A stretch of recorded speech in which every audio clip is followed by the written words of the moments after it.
Want to escape Jurassic World by going back to the future? And Michael Myers returns to Universal Orlando. This is episode 512 of the unofficial Universal Orlando podcast.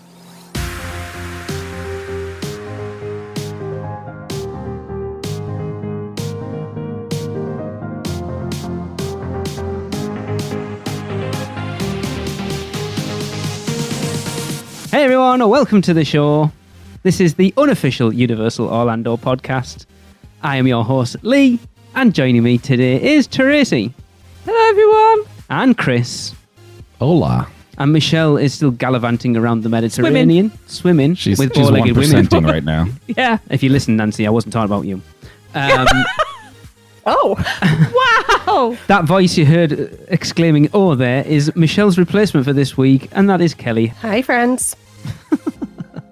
So the reason I was pushing the unofficial part is because we did record with the official podcast last week. We did. It did happen. I didn't jinx it.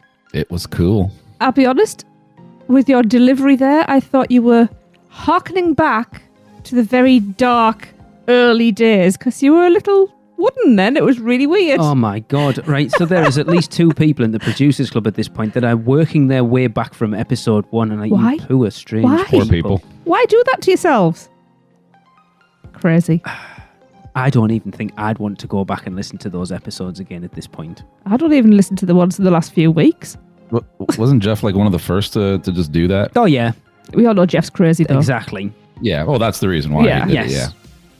Cool. I mean, when I found you guys during COVID, I went back far, but definitely not that far. When your news started to be things like there's a new Transformers ride coming 5 years from now, I kind of gave up then. So Wow. You should definitely give the first few episodes a No, try. don't. And this is for anybody listening. If you've never heard the beginning of this podcast, go do it. It's Awful. it's a unique experience, to say the least.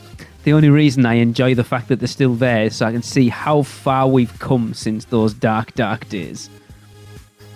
Yeah. Yeah. Wow. Anyway, This may be a monthly thing. We'll see. we will begin this episode, like we always do, with some little things from Seth. This is Seth Kabursky, co-author of the Unofficial Guides. I hope you're hungry for news because we've got a lot of little things that are new around the Universal Orlando Resort to talk about. Last time it was all about Jurassic World Dominion coming out, and while you can still find new Jurassic World merchandise and even a Jurassic World donut over at Voodoo Donut, Universal's now moved on to the Minions Rise of Gru, which is opening up on July 1st. You'll find Minions decorating the entrance arch at Universal Studios Florida. A new song and video has been added to the exit of the Despicable Me attraction. You can find photo ops and a preview of the Minions film around Music Plaza. There's an adorable new $38 refillable popcorn bucket shaped like a car full of Minions available. And Minion decorations have been added to the construction walls surrounding Monsters Cafe, fueling rumors that that will also become a Minions-themed restaurant. In non-Minion related news, the pathway from Hollywood over towards Kid Zone is still closed off, meaning guests still have to go through the Central Park area, but Fievel over in Kid Zone is now reopened. The crepe stand near Central Park was also closed for a brief refurbishment, but it is now back open again. In other food news at Universal Studios Florida, the Arepas truck is back at Music Plaza. You can get arepas topped with meat or cheese, or also get roasted street corn. Finnegan's has made some minor updates to their menu, including swapping their former pork loin for a pork shoulder and adding a couple new desserts. And Bumblebee Man tacos have sadly raised their prices up to $12. Most interesting new thing I noticed in food at Universal Studios Florida, in the shaded area along the waterfront across from Mel's Drive-In, they are now serving a bagged lunch featuring a Cuban sandwich, quesitos, a bag of chips, all for one price. That looks to be part of the summer offerings around the park. Speaking of summer, temperatures have been incredibly hot inside the parks recently, with the heat index well over 100 degrees, so make sure you wear a hat, sunscreen, and stay hydrated. And if you're dreaming about fall already, you can find Halloween preview merchandise inside the shop at the exit of the Bourne attraction. I am sad to report, though, that the Williams of Hollywood prop shop across the street from the Bourne attraction is going to be closing permanently as of June 26th. There's no official word about what that space might become, though I am hearing some whispers that it could possibly become a preview center for the upcoming Epic universe. We'll just have to wait and see what happens. Alright, now it's time to hop over to Islands of Adventure. I wasn't able to do that using the Hogwarts Express because it's still closed on my last visit, but it will have reopened on June 19th by the time you hear this. When you are able to ride the Hogwarts Express again, you might notice a change at platform 9 3/4. I had mentioned some time ago that the Hedwig Owl animatronic inside a cage on the platform had been removed, and now we know why. Some animal rights groups put out press releases advertising that the caged animatronic has been replaced with a new animatronic outside of a cage, emphasizing that owls, whether they are fantasy or real life, do not belong in cages. And since I had to take the front exit out of Universal Studios Florida, I noticed that the physical turnstiles have been removed, presumably replaced with some sort of electronic sensor, but you no longer have to push through the turning turnstile in order to exit the park, which should speed movement when large groups of people exit at the end of the night. For right now, the exit turnstiles at Islands of Adventure are still in place.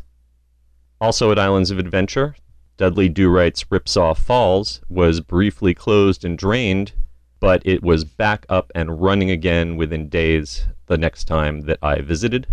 And I'm also happy to say that the lobby of the Spider-Man attraction is once again being used for guests. For a while it was closed and they were rerouting everyone in a rather odd way around the back of the building, but now it looks like the front lobby is back in operation. Something that was not in operation on my last visit was Pizza Predatoria. Despite the park being pretty busy with crowds at most of the restaurants, Pizza Predatoria in Jurassic Park seems to be operating under limited hours, and the menu that they displayed is also limited. They've eliminated some of their sandwich options and are basically down to meat or cheese pizza or a salad. Around the corner in Hogsmeade, there's a new item available in Honeydukes. The chocolate frogs, which were previously available only in a terrible waxy milk chocolate form, are now also available as dark chocolate. Oh, yes. I picked up 3 of them for $33, and you can use your annual pass discount on that. They come with the lenticular wizard trading cards in the same box as before. And while it still isn't the world's greatest chocolate, it is a big improvement over the milk chocolate version. If you're still hungry for more, I'm happy to report that it looks like the Polynesian Luau over at the Royal Pacific Resort is reopening as of Saturday, June 25th. That's great news for all the folks who work there. I really enjoy that show and will be happy to see it back. And last but certainly not least, we recently had official confirmation from Universal that they are building a great movie escape room in City Walk to replace the Groove. And just the other day, a new marquee has been put up over the old Groove. It's got a gold and dark blue color scheme with a logo in the shape of a film reel made out of puzzle pieces. And it makes me even more excited for Universal's first escape room to open up in the not too distant future. All right, that'll take care of it for this time. You can find me online at theunofficialguides.com, where you can pick up a copy of The Unofficial Guide to Universal Orlando, or follow me on social media at the UG Series on Twitter or at The Unofficial Guides on Instagram. And I'll be back in a couple more weeks with another look at the little things that are new around the Universal Orlando Resort. Right, let's hold off on that last one because I want to get into that a little bit more later. But animal rights, animal rights, people, please, it's a... I was going to say something.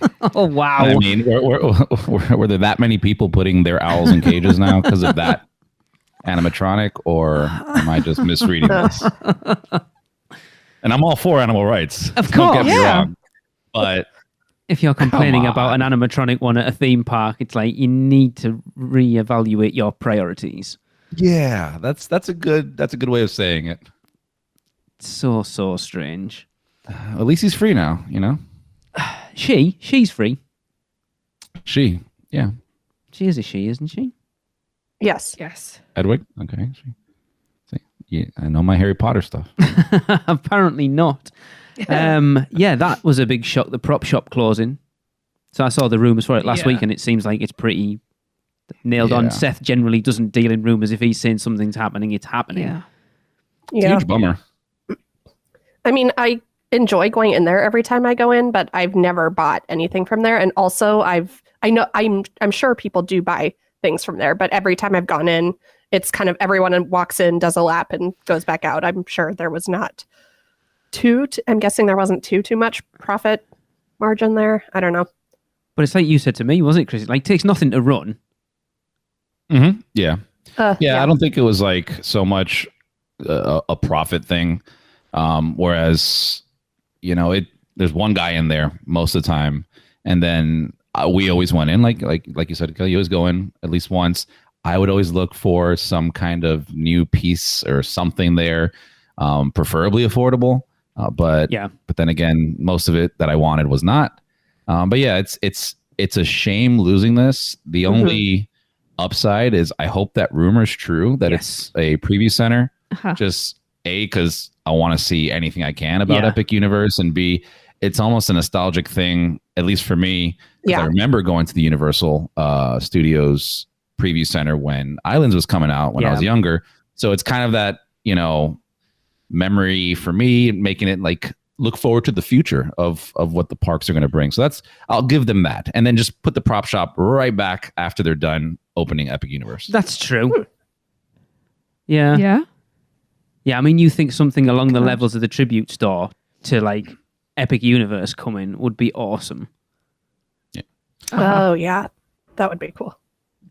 And who knows? They may move props to another area of the park where you can still buy things that you would have bought in the prop shop. It's just not called the prop shop anymore. Yeah, they could push it into Legacy, That's the what I said, Legacy wasn't store. it? Yeah. Yeah. Yeah, there's plenty of options for them to do it. It's just like you say, it's like we've been in it a couple of times and we've only bought one thing and it's still just sat in a Could carrier have bought bag. so much more, but Lee just goes, nope. That's nope, it. A lot of the nope. stuff that you want is expensive. Like Or I'd won't love fit the suitcase. something Halloween Horror Nights, even if it was just like a drinks poster, you know, those like food and drinks with the arrows on, just something like that, just something. But it's always So like we massively expensive. sometimes would buy those little trading cards, like the vintage ones. Yes. So they'll have like E.T. or Jaws or whatever. And it always has like the warning, or the guy always tells you like, don't eat the gum that's inside. Yeah. You mean the ones that you got for Not- us, Chris, that you bought before you were on the show and then gave Yep. us like when you were on the show. So you had them for about 3 years. On the show for a while, by the way. Yeah. Yeah. Oh, yeah. Then I saw you. You know, it was much cheaper meeting you in person than shipping it over to you. Like I have stuff here in the house for you, by the way, from Horror Nights Ooh. a year ago. Wow. Well, I'm all excited now. By the way, Remember the 11. Beetlejuice that's signed. Oh, yeah. Oh, I yeah. thought Michelle had that. Yeah. I have it along with some other stuff. I forgot about that. I figured I'm going to see you guys soon anyway, so I'll just hold on to it. Bloody So better be. let's just put it out there. 11 weeks as of the time this podcast comes out today. 11 weeks today. And, That sounds like no time at all. and I know. COVID testing is a thing of the past, which makes our trip so much less stressful. I need to go clothes shopping. I do not have any summer clothes.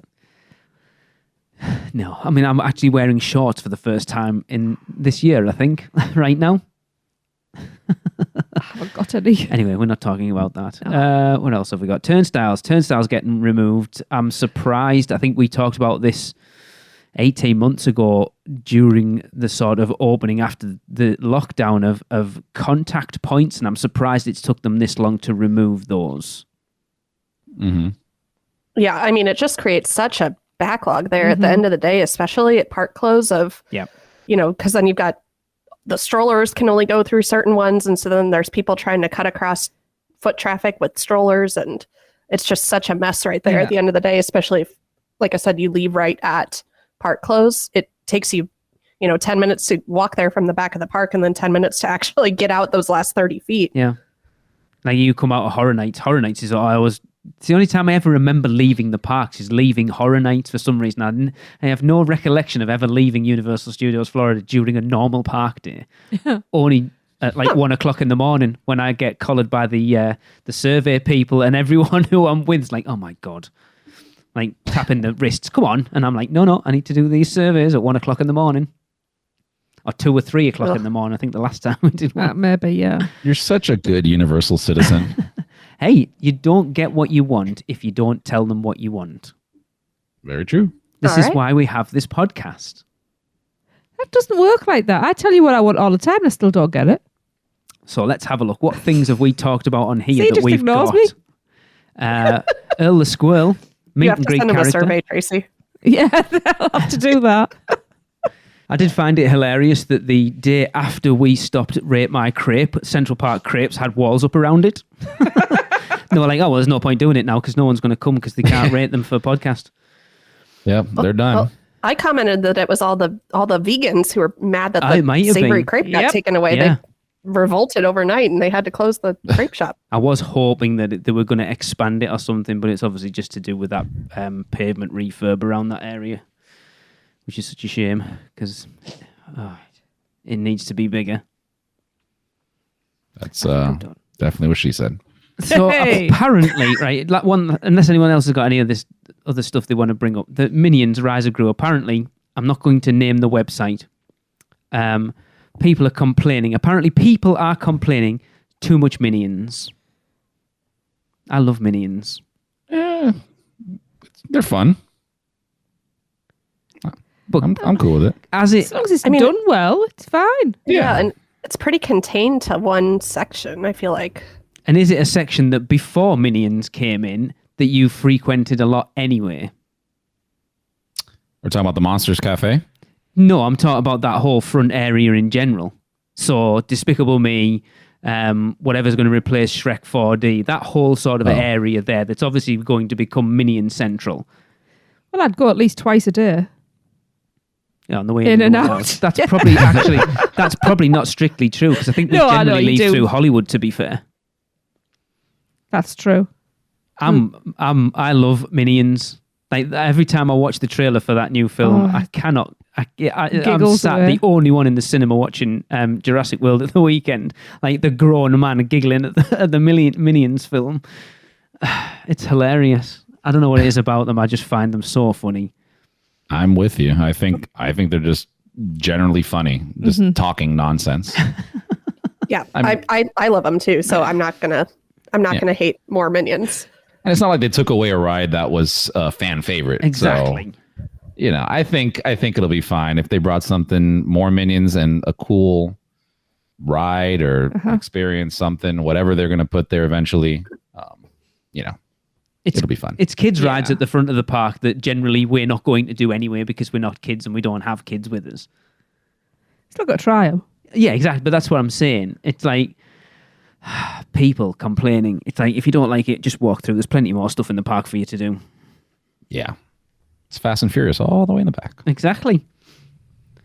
Don't pull that face. You're going to have to do it at least once more for our oldest. Could have cost you. It's not going to cost. Well, it cost me about $4,500 at the moment to take you over there in the first place. Anyway, moving on.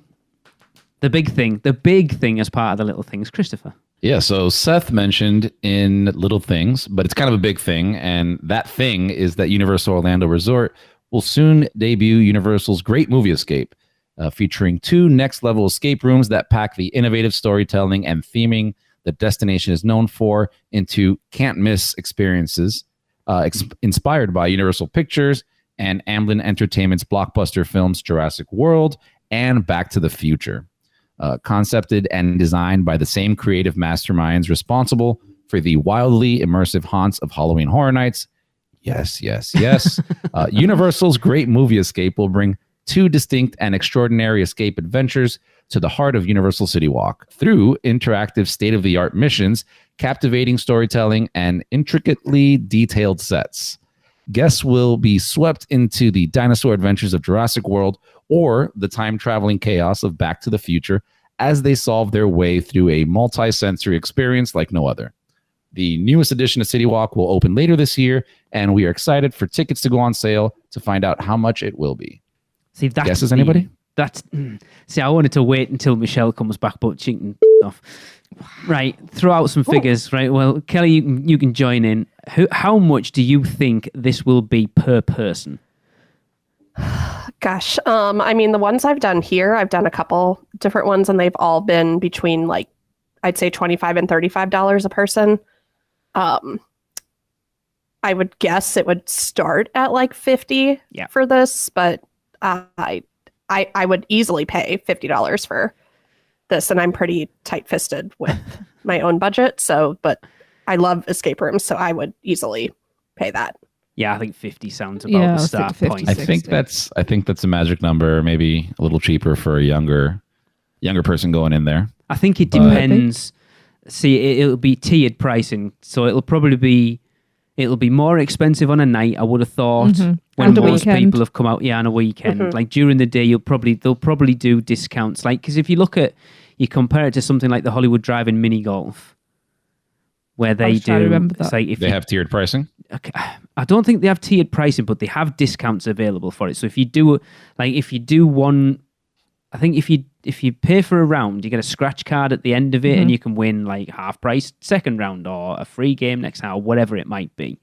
There's definitely opportunities to get in cheaper later on. Like, I wonder if they'll do a discount for like pay for one and get the other one half price or something like that. Because you're or if you like book the whole room, then you get like a discount. Yeah, I wonder. See, I'm already thinking about us being over there this year and tackling it as a team, a podcast team. I wonder what the minimum amount of people will be to go in it, or whether it's like a non-private RIP tour where if there's only two of you, they'll chuck you in with a group of other people. Which, no thanks, I don't want to do that. But I can imagine they'll want to keep the throughput as high as possible. Therefore, it will be interesting to see how they deal with how many people they'll be wanting to go through it. Yeah, definitely expect this to be pretty slammed at least for the remainder of the year whenever it opens up. Maybe they can add an add-on where you pay extra and you get a Universal Creative to be in the room with you. Yeah, I'm actually friends with a couple of the guys who worked on it because they've been posted about it all week, and I was like, I didn't realize. Of course I am. But just imagine something on the level of Halloween Horror Nights and Escape Room at City Walk. It's just... Yeah. That's the big draw like for think me. If you think about like the Back to the Future one, like would you walk into like Doc Brown's garage and have all the clocks and all the puzzles that you could do with any of that stuff? Like that's immediately where my mind went when I heard Back to the Future Escape Room is like trying to set the clocks and make everything work and all the tinkering inventions and things like that in there. Yeah. The theming is going to be what's going to really kind of push it to the next level, because I agree. At least in my experience, and I think I said this before, or maybe we were talking about it, but like the escape rooms I've done, and I haven't done many, but a lot of them are pretty tiny rooms and little rundown, right? Looks like they went to a thrift store and just got random things and bolted it down to here and there. Still fun, right? You can still have fun doing that, but inside of a room that is designed and themed out by a company that you would call top tier in reference to theming, right? That alone is just something to look out for. Like, screw the escape. I'm just going to go in there and look at everything. Yeah. I want to stay. I don't want to escape this room. I actually want to live here. It's just that. It's that thing of like the popularity of this thing, even if it is expensive. It like getting into it's going to be a nightmare for that first 6 months, because all the annual pass holders want to do it, and then like people who are coming over, like us, who are coming over for like the first trip in a while, will be desperate to do it. It's I think I said to Tracy when they announced this, I know we've talked about it on here because it's kind of been a rumor since it came out in those surveys, probably a year or more. I think they started sort of talking about it in the surveys along with that SNL, like Comedy Club. Yeah, which still would be awesome as well. I would love that. Yeah. And then for it to actually be announced, I turned to Tracy now, and it's funny. Like the first few trips we did come into Universal, City Walk it didn't exist. It was just a thoroughfare of getting to Islands of Adventure or Universal Studios Florida. And it wasn't until probably 2013, our fourth trip, where we saw it for what it was when the mini golf opened, and you start to see how much there is in there to do for it to be a destination in its own right. Now you add in an escape room. If you go back and look at how much City Walk has changed in the last 10 years, it's crazy, because most of the restaurants have changed now. And then you add in the mini golf. Most of the shops have gone. They've got rid of those crappy shops that no one really cared about. And it's become a real destination now where you could spend... we did. We spent like 6 hours there one night, just having something to eat, having a wander around, playing mini golf. You add in the escape room. If you did both of them, there's 2 hours. Easily. As long as you make sure you get your money's worth. You don't want to be one of those cocky ones that finishes in 10 minutes and you go, well, you've just paid $200 for the 4 of you to finish it in 10 minutes. Well done. Oh, yeah. That would be Jillian. Because that's the awkward thing. This is something. So we did one a few weeks ago, right? So this is what I can't get. How do you stagger people going through when you don't know how long it's going to take people to go through it? Because you want to maximize the amount of groups going through. So ordinarily, you've got to book every hour, but then someone might finish it in 10 minutes. So then what do? You've got 50 minutes of wasted time just sat around doing nothing. This is what would kill me if I owned an escape room. But like all that wasted time. No, but that's the way they schedule, right? That's the way they're doing their revenue or their how they're making their money. They're saying, okay, for this hour time slot, you get that no matter what. You pay by the hour. And even if you finish, maybe you just want to hang around and look in the room, take some pictures, and just, embrace the detail, right? Because when you're in there, you're trying to solve this puzzle. So your brain's not really appreciating everything. You're just trying to figure this thing out. But after you finish early, you can still wander around, take some pictures until your time's over, and then, next group comes in. So you do an Instagram video of, we've got the key, this is the way out, it's 20 minutes gone, I'm going to sit here for the next 40 minutes and just look around. I'm just letting you know we finished it in 20 minutes though. Yeah. You already know when that opens up, there's going to be groups of people completely dressed up for the room. So you'll have a Doc Brown, you'll have a Mar, you'll have everybody, a Biff showing up in there doing the escape room. It's going to be Instagram heavy, for sure. It is. I just hope there aren't people going to be doing blog posts and stuff of how to solve it. There will be. Come on. Like, I Yes, don't You want can avoid that, though. You can avoid it. to a It's not certain like an extent. escape room. Well, no, you'd have to read the article, right? Because an escape room is a sequence or a series of events. Yeah. I can't just tell you, the key's in this box. Yeah, figure out how to get to that box. So even if you read something like that, I think you can't really spoil the entire room. But And there's at least a little bit of variability with some things, whether it's, the code or the key changes every once in a while, or like there's little things that they could do to make it so that it's not exactly the same thing every time without having to go really far out of their way. And some of the escape rooms that I've done, your like whole session is multiple rooms, but you only have a certain amount of time to get from one room to another before they like give you a hint to get from that. So it might be like a staggered like 20 minute start time of like this group's going to start right at 3:00 and that group has to get into the second room by 3:20, or there's some like automatic switch or something that will get you into that second room. So the whole group moves on. Then another group can come in behind them into the next room. And some of them that I've been to have like, a bar that you could get drinks at afterwards or things like that that could keep you there spending money for longer than just the original experience. To be fair, it's surrounded by that. It's called City Walk. Well, you know what I mean. I know. Chris, did you do the repository? no, I never got to do that. Because obviously Wanted this to. is like the next step for the repository. Yeah. Like they dabbled in it with that at Horror Nights, and now it's like full blown. You have the lanyard from it. I bought it in the prop shop, but no, never did it. Oh, what a tie-in. There you go. Yeah, I mean, it's hopefully it'll be open for at least our second trip, and we can get in. Universal, if you're listening, some free tickets to review it for the podcast would be awesome. Both of them. Yeah, and we won't tell them how to do it. So No, we'll just spoiler free. This is like assuming that we do it. Oh, we'll be doing it. No, I mean Yeah. that we Oh, get out. get out, that we escape. You might not. You have Yeah, to be a team member for the rest of your life for no pay. Could do that. you would do it. I don't know. It depends where they put you on Fast and Furious. That's yeah. I'm that's incredibly grim. excited. Yeah, I'm It's looking just forward to another this. fantastic addition to Universal Orlando.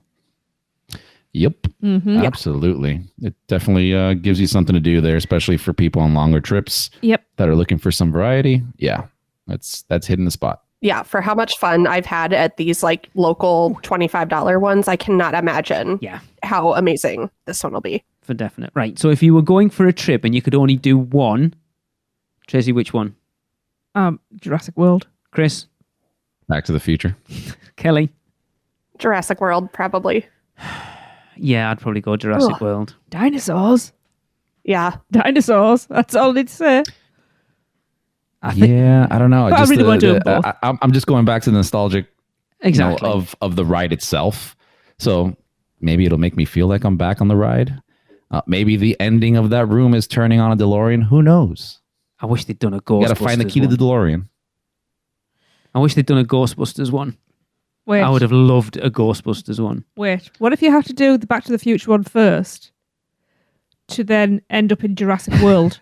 Yes. You actually do yes. time travel to the real Oh. Cretaceous period, No, I don't think that. I'm not doing it then.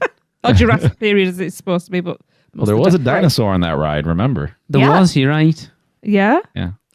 And just to go back to what you just said, Lee, who knows if they're using all the space right now?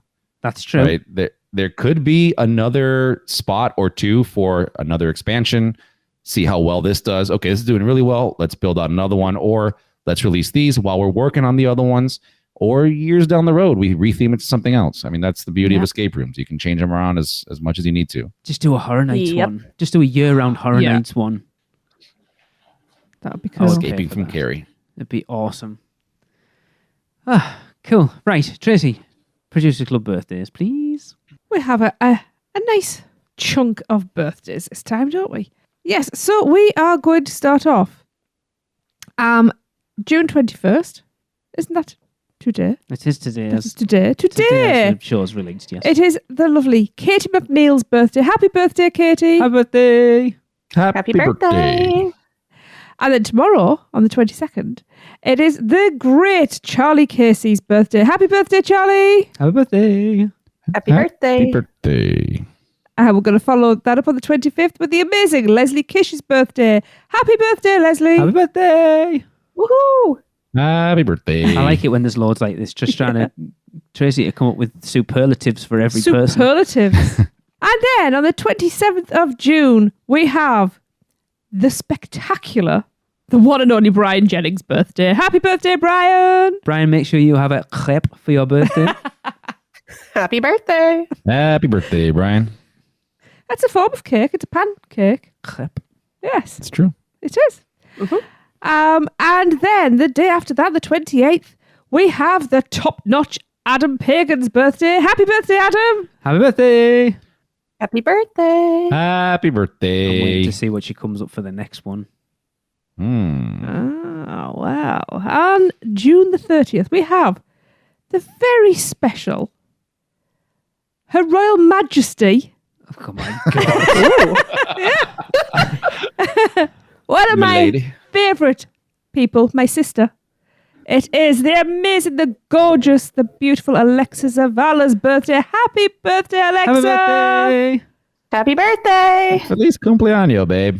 There you go. Still seems weird seeing like not Lorero. It's odd. I know. Yeah, well, legally, it's still Lorero. It's in the process. Okay. But it is weird hearing that and reading it. Yeah.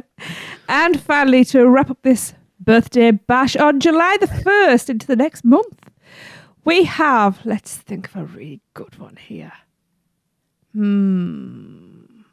Oh, it's difficult now. I've put pressure on myself. We have the super fantastic, awesome Jezebel Yeb's birthday. Happy birthday, Jezebel! Happy birthday! Woohoo! Happy member. birthday. A new Welcome to member. the cult. Not a cult, I mean. Happy birthday, everybody. Lots of cake, lots of love, and lots of presents are wished for you. Yes.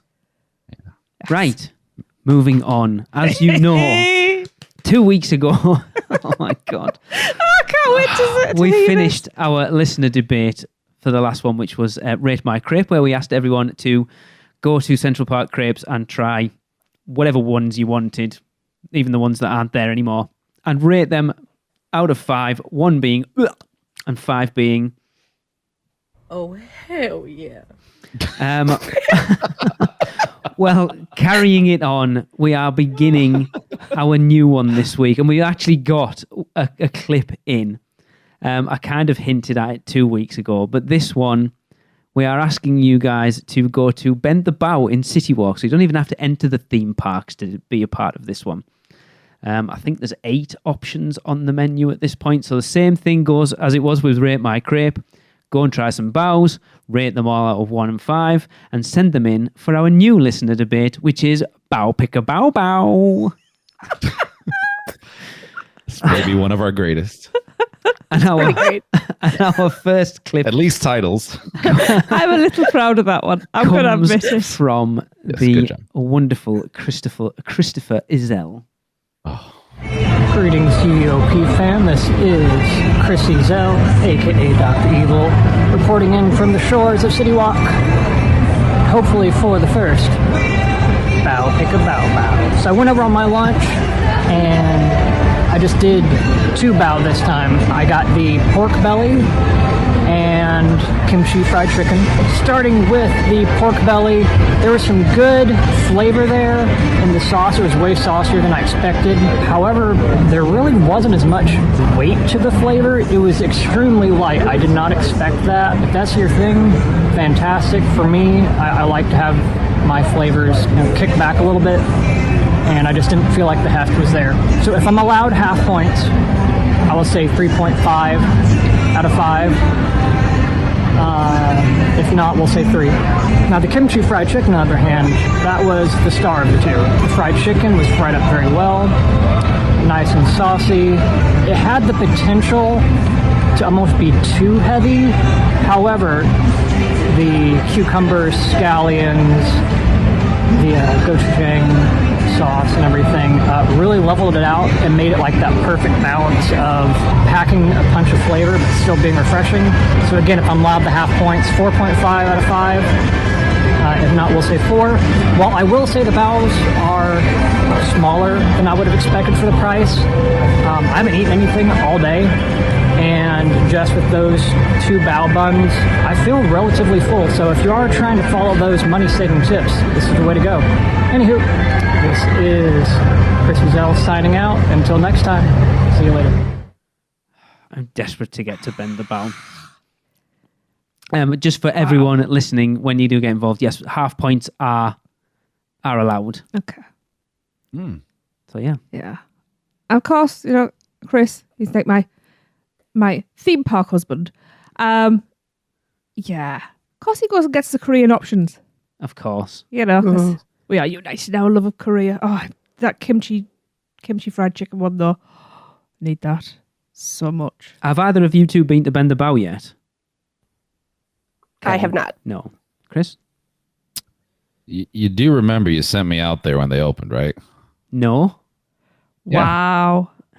God, You did. And we even did a live thing in the group while we ate them. You I dirty remembered bugger. that, and I thought that I made that up when Lee asked if you'd been. No. Come This is on. the first time that he doesn't remember something. I love it. Do you realize how much of this podcast I deal with, and you think expect me to remember all of it? All I remember is Nicole being on that episode, and she went and tried them all, but not for us, for herself. I don't Yeah, know. no, I went through probably 75% of that menu. Okay. So, I I'm mean, gonna go we back. liked it. Alexa ate some of them that I don't eat because I don't do like seafood. Yeah. But I wonder if they're allowing, because I think back then, I'm kind of a picky eater. So shout out to all my picky eaters out there. But they didn't allow us to take anything off Ooh. And I don't know if they allow it now or if it was just like a thing that they were doing when they first opened. But That's interesting because I remember having that conversation with Nicole when she went, and it was around the time it was open, and she went back and asked, and as far as she was made aware of, that if there was something you didn't want on it, you could just request it not on. Okay. Well, cool, good. I mean, that would make a big difference about whether or not, like with my food allergies, that's a place that I would consider going, because that's why I can't have any of the butter beer, because they won't sell it without the topping on it, and the top, all of them contain dairy. That sucks. It's crazy, isn't it? Oh my God, Kelly, why do it's you literally go? added afterwards. Pumpkin juice. You can't get it in bottles anymore. I like the draft one better. Oh my God. I'm salty about that. Anyway, if you would like to get involved in our new debate, a bow, pick a bow, bow. I need to get someone to do like a proper guitar-y bow, pick a bow, bow. Tracy, how can people do that? So I'm just, okay. So as Lee said earlier, this is the same as Rate My Crepe. You just try some bows from Bend the Bow and you record yourself. Well, you could record eating if you want. We could turn it into a mukbang. You record us, tell us your rating, what you think of it. 1 being, and 5 being, oh, hell yeah. And then you send it to us at podcast@uuopodcast.com or via all the socials. Just, Instagram, Facebook, Twitter. Whatever, DM. Have we got Reddit? No. What else? No, we haven't got TikTok either. No. I don't understand That's it enough dangerous. yet. We haven't got OnlyFans either. Well, I mean, Chris might I have. wouldn't say that. What does that mean? Moving on. I had to give this one to Kelly, the person that's never been to Halloween Horror Nights. Yeah, thanks. But Kelly, we have some news. We do indeed. We have our second house reveal for HHN 31 in Orlando, and John Carpenter's classic 1978 slasher film Halloween is returning to stock Halloween Horror Nights in a terrifying haunted house where guests come face to face with the merciless Michael Myers. This year's harrowing experience will transport guests to the infamous town of Haddonfield, Illinois on Halloween night when Michael Myers first donned the notorious mask to embark on his brutal rampage. As guests make their way through his dilapidated home and iconic scenes from the movie, they'll narrowly dodge attacks from the knife-wielding Myers as he stalks their every move. Myers is the embodiment of pure evil who unleashes terror at every turn, and guests will quickly realize that he will stop at nothing and no one to take his bloody revenge. Anyone concerned that this will be the same as the Halloween house that was present at 2014 can rest easy, as at a panel at Spooky Empire by the Halloween Horror Nights team, they revealed that this is an all-new take on the original movie. Because I know, Chris, you'll have done the original house back in 2014, yes? Yeah. And then Halloween 4, and then didn't they do one like... So I've seen a lot of posts of people being like, not more Michael Myers. I'm excited. Yeah. I still love Halloween. Well, we've never done Halloween before, so for us, it's fresh. Oh, yeah. Mm-hmm. Are you feeling that fatigue? I'm looking forward to going through it, just to go through it because it's a house and I can appreciate it. But yeah, I can understand the not repetition, but just people being kind of exhausted by it. Makes sense. Walking Dead syndrome. I think at least with this, you're getting the characters, whereas the biggest issue with the Walking Dead houses was it didn't have any of the characters from the Walking Dead in it, No, other than zombies, like Zombie A and Zombie B. Like you didn't have Rick or Daryl or anyone like that. And it's like, what is this? It's like doing a Stranger Things house without the kids. Mm-hmm. That would be weird. Because going off the back of this, I know they did on that panel. He also showed some images from the Monsters Legends Collide house, which, believe it or not, I've actually posted all over our social media and not actually watched because Maddie from Russia Fear was there and she got video of it and sent it over to me, and I just posted it. And there you go. I haven't looked at it, but everyone seems quite excited about that. Good discussion, guys. If I had something to add, I would. But You can see the excitement I have for Halloween. I'm looking forward to it. I like Halloween. I think the music's iconic. And again, that hook for doing Marathon of Mayhem this year. Yeah. You know, I think last year, Marathon of Mayhem didn't necessarily have that hook because it didn't really have any iconic music. And we've had this conversation before. You look at that first year they did it, you had Swan Lake and Ghostbusters amazing. and Killer Clowns and Stranger Things. It had that nostalgic hook to build that show around, whereas last year it didn't. So straight away off the bat of this, you've got one of the most iconic pieces of music in horror film history. Yeah. To hook that in. And like, it's that I love that when he like pounces out on. Doesn't sound quite like that. You know but what yes. I mean. People know what I mean. That I'm was excited almost for it. identical. Good job. Took out of his Wait, can you make that sound again? I think I missed it the first No, I'm time. not doing it. And I'm going to edit it out so it won't be there either. It's funny, No, actually. that's a good point though. That having that music there Yeah. will definitely add to the ambiance of, I think, the entire event, because you know they use that everywhere. Yeah.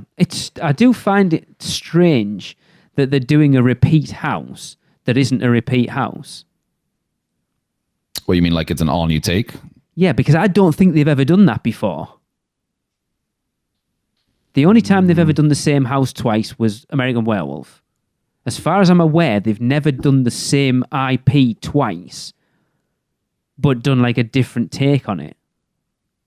So I think this is actually a first for Horror Nights. All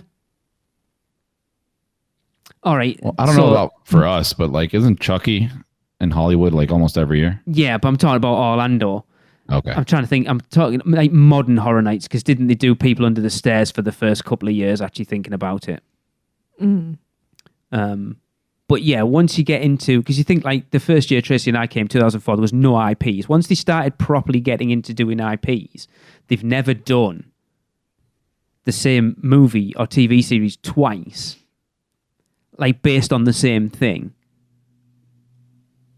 So it's strange why they've chose to do it this year. Are they running out of ideas? Like, what the hell's going on? Yeah. Because I don't want to get into it too much. We'll wait 2 weeks for Michelle to get back, because the new spec map from Horror Nights Nightmares is out. Yes, it is. Spoilers, I'm a little underwhelmed by it at this point. I'm just going, I don't care. Yeah. I'd somewhat agree with you on that. It doesn't have that. There's usually one house every year that you're like, that's the one I'm looking forward to. That is the one that I expect to be top of my list. Yeah, with the long queues. And there isn't really one in there, to be fair. If that spec map's right. Which I know they generally are, no. They're usually pretty Spot on, aren't they? Yeah, they are, and that's what worries me. The first two versions of that, you know, Lee, I think we were talking that like I am just not a horror person, and have never wanted to spend the money on Horror Nights if it was going to just be miserable for me the whole night. But I've started to really think that like, okay, maybe this might be the year. I'm going down in September for my birthday this year. Like, I don't know. And versions 1 and 2, I was like, there might be things on there that changed my mind, because I'm like you know how they talk about the fight or flight response. I have the little known third response, which is fall down. Yep. Like that's when I get scared. It's like the goats that when you scare them, they just tip over sideways. That happens to me when I get scared. You should walk through a house with us. That'd be fun. Yeah. Like legitimately one time I was taking the trash out to the dumpster in the alley, and there was a raccoon in the dumpster, and I fell over and like scraped up the entire side of my arm. Like that's just like, if a raccoon did that, I don't know what would happen if someone jumped out at me with a fake knife. But all that to say, like, I was looking at versions 1 and 2 and thinking maybe this might be a good year to try it. And looking at version 3, I'm not super convinced that this is the right time for that. No, the closest I've got's probably Evil Dead. The Evil Dead on there is probably the one that would be like, that's probably be top of my list, but we'll see. Yeah, I mean, there's a lot of, with the originals, you never know. Exactly. Right? Yes. I mean, Dead Man's Wharf sounds cool.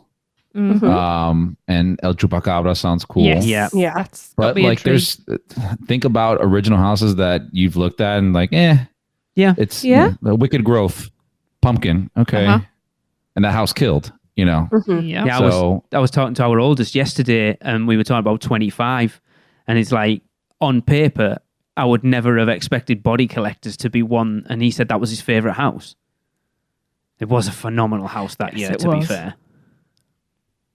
Yeah, but I say we'll get into it more in a couple of weeks because there's even scare zones on there, and the scare zones actually look more intriguing than the houses at this point. Well, there's one that I still don't get. Which one? Weekend. I'm still kind of hoping that's not real, but I mean, there's enough out there to suggest that it is. I mean, the dude's tweeting himself. Exactly. I think it's pretty official. Yeah, it's still strange how close, we're 10 weeks out? Mm-hmm. And yet they've still got pretty much everything to announce. This is tomorrow normal. They'll announce it. Don't worry. We will get one on Thursday, I can guarantee you. Probably. Cool, right. Yeah. Well, I guess that's going to wrap it up. We've only got 2 houses at the moment, and neither of them are like ones I'm massively excited about, but yeah, I'll still go through. So that's going to wrap up this episode of the podcast. Of course, we are going to wrap up, as we always do, with the Universal Is, and I have invited Kelly, even though she's chastised me on social media today for not actually giving her an opportunity and saying that every time she's on the show, I say, oh, you can do it next time, and then never actually give her a next time. That's true. I didn't publicly chastise him on social media. It was a message. Yes, I did not Next time, post that as a status. No, or but anything. I did. you have permission next time publicly shame him. thanks. In the Producer Club, Thank that's you. what most people do. Yeah. But of course, if you want to get involved, all you've got to do is let us know what you think Universal is in 3 words or less and send them to us at the same place you can send your bow pick of bow bows. And that is podcast@uuopodcast.com or any other way you can possibly message us. But for now, Kelly, it is over to you. Universal is my geeky sanctuary. See you next week, everyone. That was another episode of the unofficial Universal Orlando podcast, the best and only podcast about Universal Orlando on the island. Check us out on social media, on Facebook, Instagram, Twitter, YouTube, and Pinterest. Just search UUO Podcast. For all the podcasts, news, and articles, check out our blog at uuopodcast.com. Send us your questions, comments, and listener debate submissions to podcast@uuopodcast.com. Join the Producers Club by emailing us at uuopproducers@gmail.com. Listen and subscribe to the podcast on Apple Podcasts, Spotify, Google Podcasts, Stitcher, and everywhere else podcasts are found. Check out our friends, the Theme Park Duo, for all your other theme park news, and use our awesome sponsors, Mouse and Muggle Travel Company, to book your next trip. So until next time, this is Amity 6. Call off the Marines. We're coming home.